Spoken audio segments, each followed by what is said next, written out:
Grabbing breast और stringing पैजामा, इसमें honourable high court ने माना था कि ये रेप की कोशिश नहीं है, जो कि गलत है। ऑनरेबल हाई कोर्ट का कहना था कि ये अटेम्प्ट टू रेप नहीं है, ये एक तैयारी है रेप करने से पहले की। सुप्रीम कोर्ट ने फटकार लगाते हुए कहा है कि जजेस को सेंसिटिविटी क्लास चलाने के लिए भी अब ट्रेनिंग में प्रोग्राम किया जाएगा। ये न्यूज़ सिर्फ इतनी नहीं है मेरे लिए कि सुप्रीम कोर्ट ने इसको बदल दिया। मैं तो चाहता हूँ भगवान ना करे किसी की बेटी, किसी की बच्ची के साथ ऐसा हो, लेकिन अगर हुआ और उन्हें पता लगा कि हम पे इस तरह की टिप्पणी होगी, इस तरह की बहस होगी, तो शायद आरोपी उनकी शर्म, हया या कानून लड़ते समय उनको तमाम अपमान की संभावनाओं की वजह से वो बच जाएगा।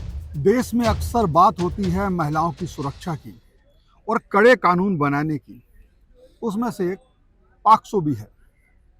लेकिन जब उसकी व्याख्या करने की जिनकी जिम्मेदारी है वो कई लोग हैं, वकील हैं, जज हैं। अगर वो व्याख्या सही नहीं करते हैं तो निर्णय पे फर्क पड़ता है। और ऐसा ही एक मामला आया high court, Allahabad high court से। जब चूंकि निर्णय जज का था तो लोगों ने दबी जुबान भी और कुछ ने खुले तौर पे भी उसको बड़ा निंदनीय डिसीजन कहा। लेकिन कोर्ट की कोई बात कहे तो कंटेम्प्ट की बात हो जाती है। लेकिन आज जब सुप्रीम कोर्ट ने उस निर्णय पर अपनी उसको पलट दिया और जो टिप्पणी की बड़ी महत्वपूर्ण है, हमारे साथ इस पर बात करने के लिए सुप्रीम कोर्ट के वकील विशाल सिंह चंदेल जी और सूरज कुमार झा जी दोनों मौजूद हैं। हम समझना चाहेंगे कि क्या है, लेकिन उसमें जो बातें कही गई हैं वो इतनी शर्मनाक हैं। मैं कुछ तो बोलूँगा, कुछ बोलने की हिम्मत नहीं है। जैसे कहा गया एक 15 साल की बच्ची है, उसका पायजामे का नाड़ा इस टाइप से कुछ बोला कि खोलना जो है वो खींचना। रेप की कोशिश नहीं है, तैयारी है। कोशिश और तैयारी, इसमें धाराएं कितनी बदल जाती है, जुर्म कितना कम हो जाता है और कितना लाभ अभियुक्त को मिलता है। सर, ये कुछ चीज़ें तो आप भी नहीं बोल पाओगे, जो उसके बाद भी कही ये दबाना वो दबाना, तो वो चीज़ तो बड़ा शर्मनाक है बोलना, वो जज ने बोल दी। जी, देखिए इलाहाबाद हाई कोर्ट ने एक डिसीजन दिया था जिसमें उन्होंने माना था कि grabbing breast, stringing pyjama is not an amount to attempt to rape, और उसको मानते हुए इलाहाबाद हाई कोर्ट ने उस मामले को क्वेश कर दिया था, जिसको कि ऑनरेबल सुप्रीम कोर्ट ने सुओ मोटो कॉग्निजेंस लिया था। इसका मतलब यह है कि जो पार्टी है उनको खुद नहीं कोर्ट आना पड़ा। ऑनरेबल सुप्रीम कोर्ट को लगा कि इतने संजीदगी और इतने सेंसिटिव मामले में, जिसमें एक 11 साल की बच्ची के साथ ये घटनाएं होती हैं और उसको एक कोर्ट ये कह रहा है कि अटेम्प्ट टू रेप नहीं है, तो उन्होंने स्वतः संज्ञान लेते हुए केस अपने यहाँ बुला लिया था। और इसमें honourable justice chief justice of India justice Surya Kant ji, justice Joymalya Bagchi ji और जस्टिस एनवी अंजारिया जी इस मैटर को सुन रहे थे और इलाहाबाद हाई कोर्ट के ऑर्डर को सेट असाइड कर दिया इस ग्राउंड पे कि जजेस को सेंसिटिव भी होना चाहिए और ये पूरा केस पॉक्सो के अंदर आता है, इसे अटेम्प्ट टू रेप माना जाएगा और जो गुनहगार है उसको सजा मिलेगी। अटेम्प्ट टू रेप की धारा और की तो तैयारी की धारा में क्या अंतर और क्या सजा का? जी देखिए, section 3 section 4 of the POCSO act, जिसमें बताया जाता है कि रेप किसी भी 18 साल के नीचे के बच्चों को कैसे हो सकता है या उसकी कैसे क्रिया करने की कैसे कोशिशें होती हैं। तो ग्रैबिंग ब्रेस्ट और स्ट्रिंगिंग पैजामा, इसमें ऑनरेबल हाई कोर्ट ने माना था कि ये रेप की कोशिश नहीं है, जो कि गलत है। ऑनरेबल हाई कोर्ट का कहना था कि ये अटेम्प्ट टू रेप नहीं है, ये एक तैयारी है रेप करने से पहले की। तो तैयारी और अटेम्प्ट में क्या अंतर है, ये हाई कोर्ट ने डिसाइड नहीं किया था। दूसरा चीज, ऑनरेबल हाई कोर्ट के इस जजमेंट को प्रेसिडेंट ना माना जाए, इस पर भी रोक ऑनरेबल सुप्रीम कोर्ट ने लगाई थी और ऑनरेबल सुप्रीम कोर्ट ने फटकार लगाते हुए कहा है कि जजेस को सेंसिटिविटी क्लास चलाने के लिए भी अब ट्रेनिंग में प्रोग्राम किया जाएगा कि जो जज ऐसे मुकदमे को, रेप के मुकदमे को सुने, उन्हें थोड़ा सा सेंसिटिव होना चाहिए कि बच्ची के साथ क्या गलत हो सकता है या क्या गलत होने वाला है। इसी में एक ऑनरेबल सुप्रीम कोर्ट का ही जजमेंट है जिसमें ऑनरेबल सुप्रीम कोर्ट ने माना है Naushad versus state of UP में कि women's body is not a play ground, कि जब मन किया किसी का कोई आता है और रेप किया और रेप करके चला जाए, और ऐसे लिए कठोर पनिशमेंट बनाया गया है। तो कहीं ना कहीं बहुत ही अच्छा जजमेंट है और ऑनरेबल सुप्रीम कोर्ट ने बहुत सही किया कि इसमें सुओ मोटो कॉग्निजेंस किया। सूरज झा साहब आपके पास आते हैं। मैंने ये देखा है कई बार, हम फिल्मों में एक अदालत का सीन होता है, बहस होती है। उस बहस में एक बहुत ही पुरानी फिल्म थी जीनत अमान, उसमें एक फिल्म थी, तो उसमें किस तरह, और उसकी इंग्लिश वर्जन में लिपस्टिक नाम था उस फिल्म का, 1976 में आई थी। तो कहने का मतलब उसमें उन दोनों फिल्मों में, यानी कि हॉलीवुड की फिल्मों में, यहाँ भी ये दिखाया गया था कि किस तरह से एक महिला को अपने साथ हुए इस कुकृत्य के बारे में अदालत में बताना पड़ता है। मतलब उससे वकील सवाल करते थे उल्टे सीधे, काफ़ी ऐसे सवाल करते थे। उनकी कोशिश रहती थी कि एक जो उनके पक्ष के वकील होते थे कि आरोपी को कड़ी से कड़ी सजा मिले। विपक्ष का होता था कि कहीं जे शर्म से शर्मसार होके जो है बोल ना पाए। अब मैं यहाँ समझता हूँ कि उस बच्ची से जब ये बात कोर्ट में, हाई कोर्ट में या किसी भी कोर्ट में कही गई होगी पहले, तो उसने ये सब कैसे बताया होगा कि उसके साथ क्या क्या हुआ।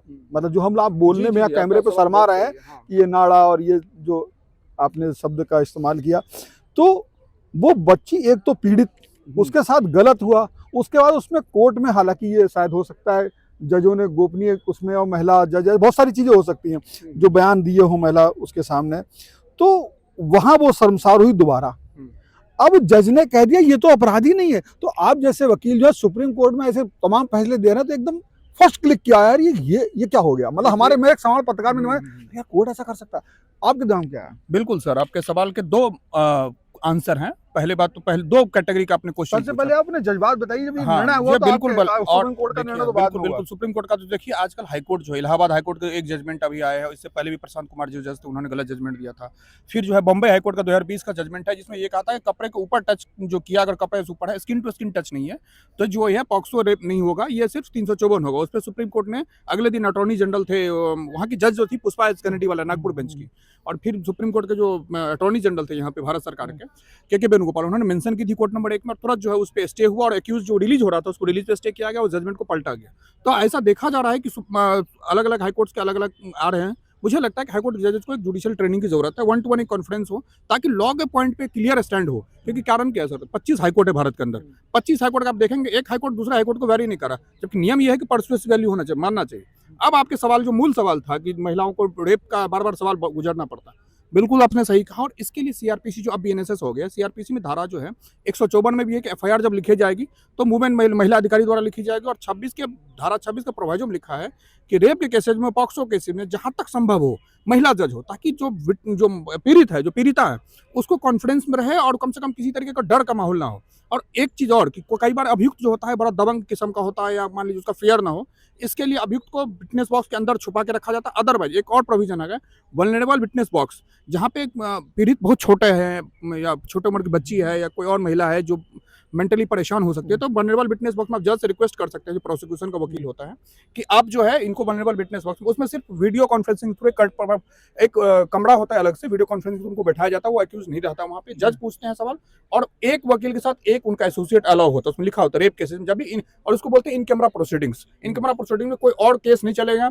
मेल स्टाफ हटा दिए जाते हैं जितना संभव हो सके, फीमेल वो रहती है स्टेनो, फीमेल ही कोशिश रहती है कि फीमेल वकील रहे।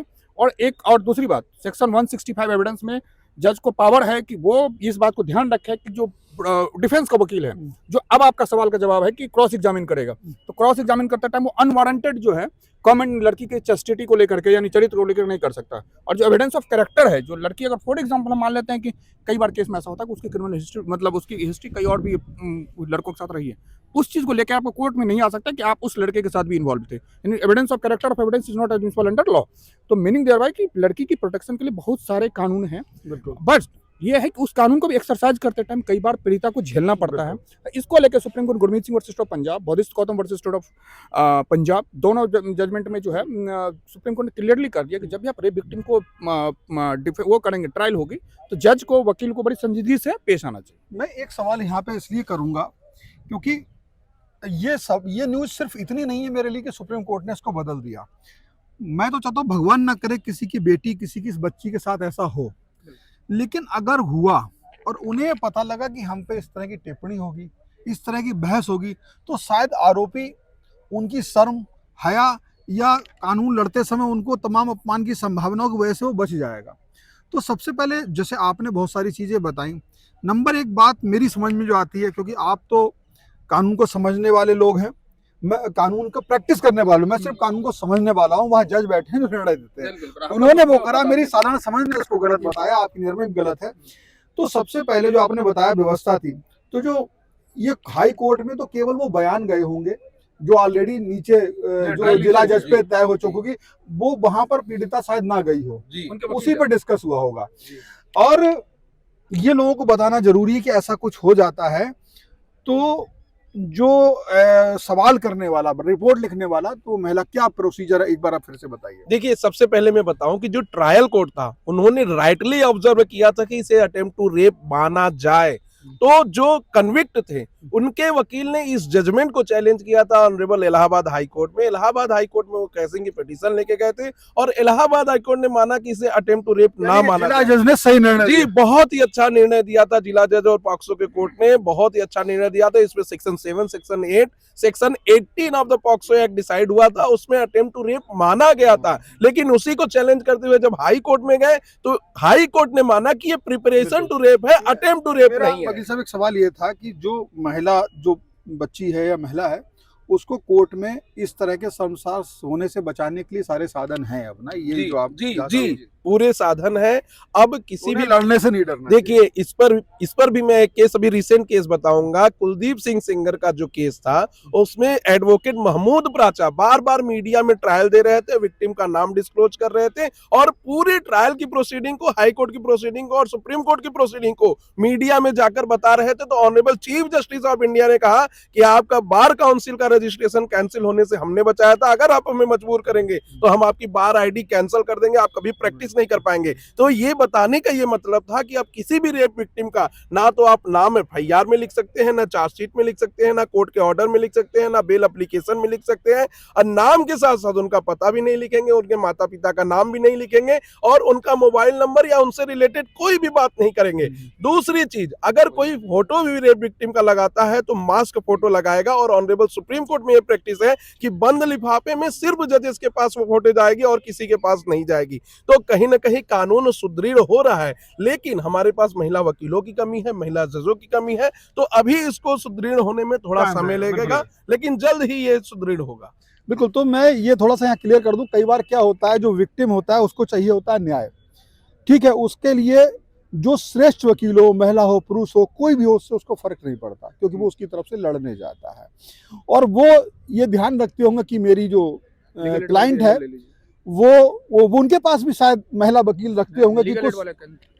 हाँ, लीगल एड वाला क्या है? देखिए, इसमें क्या है कि legal aid service authority act है 1987 का, जो कि 1995 से लागू है। कोई महिला है, अगर उसके पास आर्थिक रूप से सबल वो नहीं है, पैसे नहीं है, तो कंसर्न डिस्ट्रिक्ट कोर्ट के डीएलएसए होते हैं, district legal service authority, high court में high court legal service authority, supreme court में भी आर के जैन ब्लॉक के पास वहाँ पे फ्रंट ऑफिस है। वहाँ जाके आप अपना आधार कार्ड देंगे, 4 फोटो, पासपोर्ट साइज फोटो होगी, यानी आपको सरकारी वकील सरकारी पैसे पे राइट टू लीगल एड जो है वो आपको मिलेगा और वो आपके कोर्ट में रिप्रेजेंट करेंगे। वो जहां तक मैं देखता हूँ कि जब ये केस सरकार वर्सेस होता है तो वकील होता ही है विक्टिम के पास, विक्टिम की तरफ से, लेकिन कई बार वो प्राइवेट वकील भी करते हैं। प्राइवेट वकील की बात कर रहा हूँ। प्राइवेट वकील को अगर आप देखिए, बिल्कुल आपने सही कहा, पीपी साहब तो होता ही है विक्टिम की तरफ से स्टेट के लिए, लेकिन प्राइवेट वकील भी वो लीगल एड की तरफ से ले सकते हैं।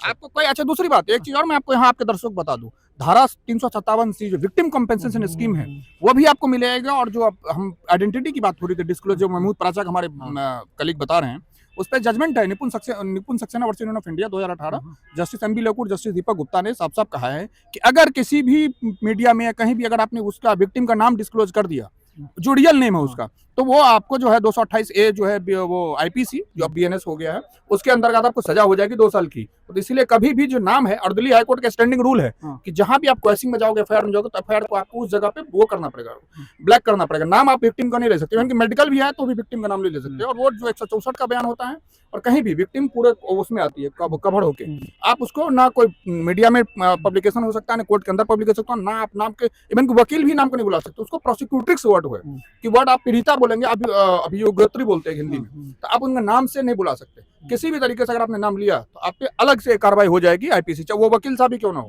अगर वो वकील भी नहीं पूछ सकते, हाँ जी, फॉर एग्जांपल किसी का नाम कुछ भी है, हम भी नाम नहीं ले रहे, रीजन का किसी का नाम गीता है विक्टिम का, आप ये नहीं बोला गीता, ये बताओ, क्योंकि ये गीता वर्ड बोलने का मतलब आपने उसकी आइडेंटिटी खोल दी। बिल्कुल, ये चीज बिल्कुल। तो इसमें हमें ये समझना, एक तो मैं किसी के साथ ना हो ये बोल ही चुका हूँ, पर कोई भी महिला को डरने की जरूरत नहीं है, क्योंकि उसके पास में कई सुविधाएं हैं जो हमने बताया, वकील साहब ने बताया, आप समझ चुके हैं। वो चाहे तो अपनी बात किसी महिला से कह सकती है, महिला वकील से कह सकती है, महिला जज से कह सकती है, या महिला दरोगा जो भी वहाँ पे जब उनका बाद में उससे वो नियम है उससे रह सकते हैं। और ये जो बयान होते हैं बिल्कुल अकेले में होते हैं, जो फिल्मों में आपने देखा वो ऐसा कुछ नहीं होता है, वो फिल्मी बातें हैं। अब इस पे कोर्ट बहुत सा, आज का जो डिसीजन है वो बहुत ही सम्माननीय है, और ये डिसीजन इसलिए और महत्वपूर्ण होता है कि यहाँ पीड़िता नहीं आई, जैसे वकील साहब ने बताया, सो मोटो लिया कोर्ट ने और उसके बाद में ये डिसीजन आया। तो फिलहाल इस वीडियो में इतना ही।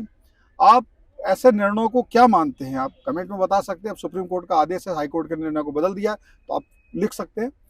फिलहाल इस वीडियो में इतना ही। कैमरा पर्सन अजय के साथ Shivendra Gaur, India, Supreme Court, Delhi.